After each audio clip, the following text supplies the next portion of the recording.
It's finally here. It's time to get the series underway as the Indiana Pacers take on the Oklahoma City Thunder in the NBA Finals.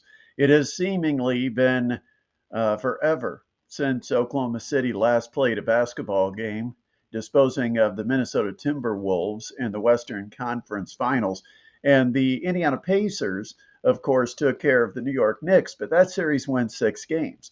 I think maybe the Pacers have a little bit of an advantage going into game one because they do have some rest, but they also don't have to deal with rust of having been off for such a long time. I'm looking for every advantage I can find for the Indiana Pacers in this series, and I don't know that there are that many as we break it down here on game day. NBA Finals, game one tonight. Hey, everybody, I hope you're having a great time. And before we go any further, make sure you subscribe to the channel. You know, it is absolutely free. You're not going to have your name on a list. You're not going to be bombarded with emails or text or messages. It's just simply a nice thing to do to say, hey, this is one of the channels I'm going to add to my subscribe list. And it really means very little for you other than the fact that when you do go and look at your subscriptions, you'll be able to see our videos or access them maybe a little faster than having to search them out. But the bottom line is there's no obligation. There's no fee. It's just simply hit the subscribe button. And for many of you, maybe you're new to the YouTube side of things. Maybe you're not a big YouTuber, but we've been on radio for 9.5 years, so I know there's plenty of you out there that still have not found us. And if you just happen to find us today, congratulations. And your first step is to hit subscribe. Then if you can share the channel, that would be beneficial as well. Let's break it down. Tyrese Halliburton versus Shai Gilgeous-Alexander. And I know it's not going to be a one-on-one matchup, although you might see Shai Gilgeous-Alexander take his turns guarding Halliburton. I don't know that he's going to be the primary defender. I still think that's going to be Luke Dort, but Oklahoma City, depending on their rotation, they could change things up. But here's what I think is important to know about this series. The Pacers have advanced this far by using one game plan, and that is to run to full court pressure and to play a deeper bench than their opponents. And by the fourth quarter, that pays dividends because the Pacers can then put in the starters. They can have a fresher group on the floor against the other team.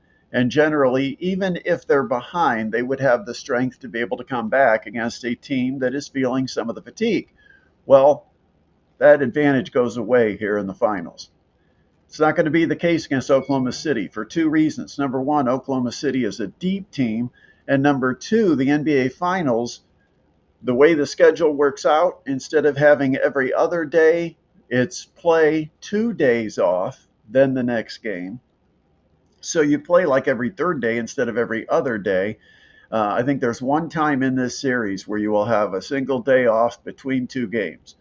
I think that's between games 3 and 4, if I'm not mistaken. And so the Pacers don't have that advantage of slowly wearing a team down because I think it was very clear and very evident.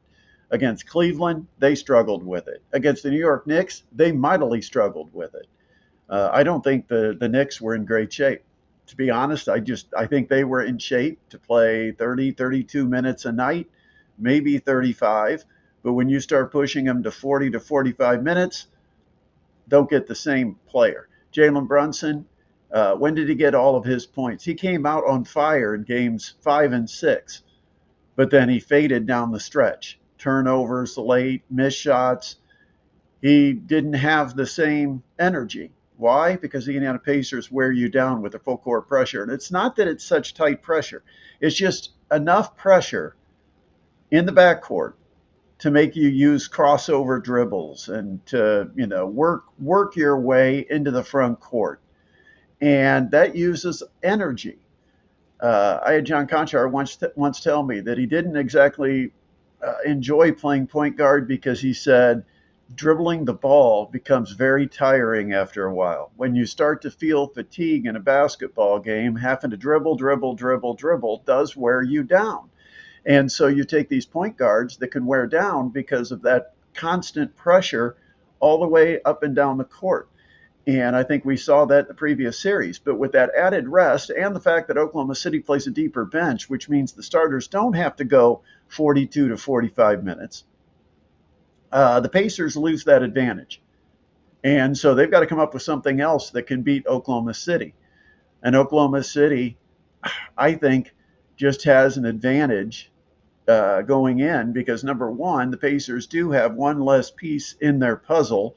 Jarris Walker is going to be out for what Coach Rick Carlisle described as a significant time, but he at least said for sure the first two games of this series in Oklahoma City.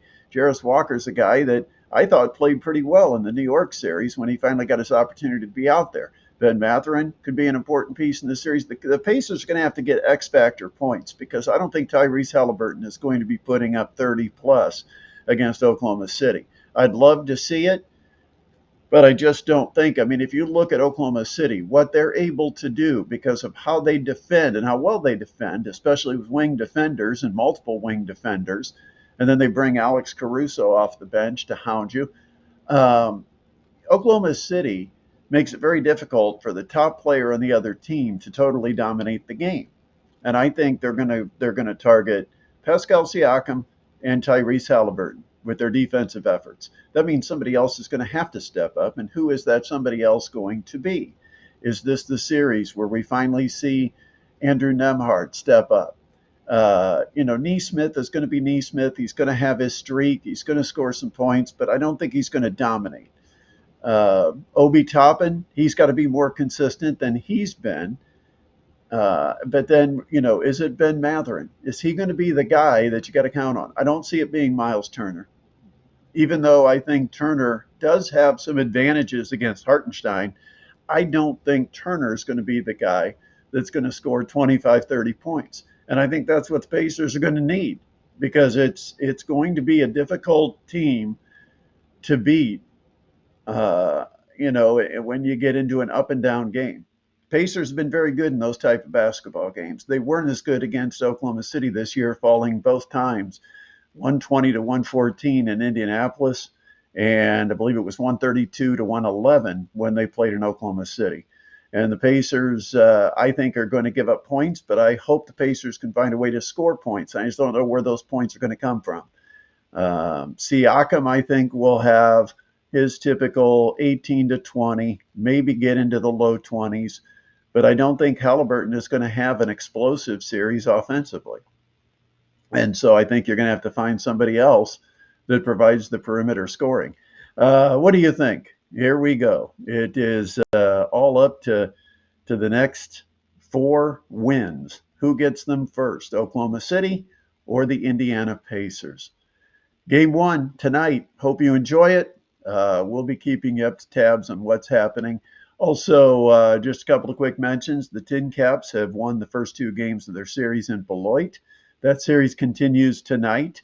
Tin Caps will be at home next week starting on Tuesday. Indiana Fever, they're off until their game on Saturday night against Chicago Sky in Chicago. And, of course, the big news there, Caitlin Clark not expected to play. But the Pacers are hoping, or the Fever are hoping to get healthy as it moves forward. Also, coming up Saturday, join us for high school baseball. It's regional action, and we're going to bring you not 1, but 2 games from Carroll High School. 3A championship is going to be Norwell versus Bishop Dwenger. That game starts at 11. 10:50 will be the pregame at 1380 The Fan and 100.9 FM. And then the championship in 4A between Homestead and Snyder. It's going to be a terrific ball game. Josh Van Meter is going to join me for the first 3A game. And then 4A, that starts at 3 o'clock, 2:50 the pregame. Do not miss it this Saturday. Make sure you click subscribe. Make sure you click like. Make sure you share. And if you've got a comment, we'd love to hear it. Go ahead and post that as well. Have a terrific NBA Finals and enjoy the game tonight. We'll be talking to you again soon.